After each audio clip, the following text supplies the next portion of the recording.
Hello, American Africans, my family. It is an honor to speak with you all today about our flag. Why do we have a separate flag and what does it mean? Well, let's go over the basics. We have the large star on the top left side, which stands for a unified front. Our tribe consists of descendants from all 50 states. So instead of 50 stars, we have one large star to signify a unified people from all 50 states. The color of the star, which is yellow, it symbolizes the light at the end of the tunnel. It's freedom for our people, our liberation, and our transition back to our African roots.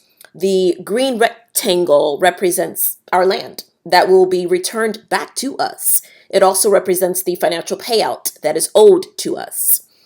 We still have the 13 stripes, which represent the 13 British colonies that declared independence from the Kingdom of Great Britain. That's, our ancestors assisted with that. So that's still our story, and it's still a part of our history.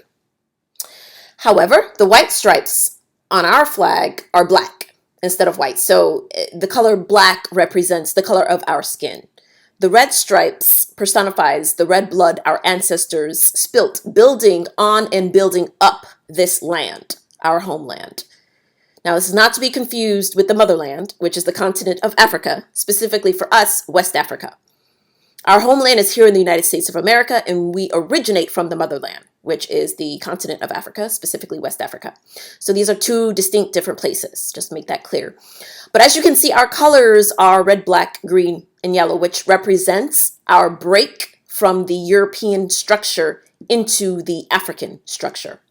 And many of you may have recognized that the American African flag resembles the flag of Liberia, but there are differences. The Liberian flag has 11 stripes to symbolize the signatories of their country's Declaration of Independence. Their colors, as you can see, are still red, white, and blue, which, as you all know, is the same color scheme as the European structure. Their white star on the left side is actually much smaller in proportion because their star represents an addition to the European structure, which is interpreted as European conformity.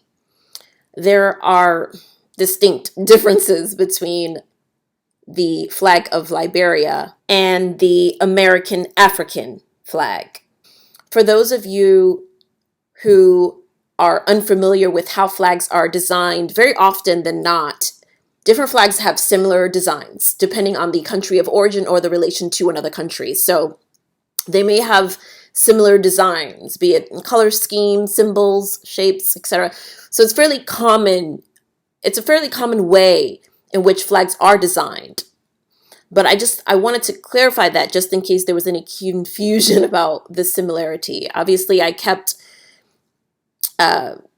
many aspects of our flag similar to our connection with the United States of America for obvious reasons. So I think it's important also to note that, this is also very common within the United States of America for different groups of people to have their own flags. Again, going back to Native Americans, they too have their own individual group flags that represent each individual tribe. And that wraps up today's message. I want to thank each and every one of you. I appreciate your time, and I hope today's message uplifts, inspires, and elevates you. Goodbye, family.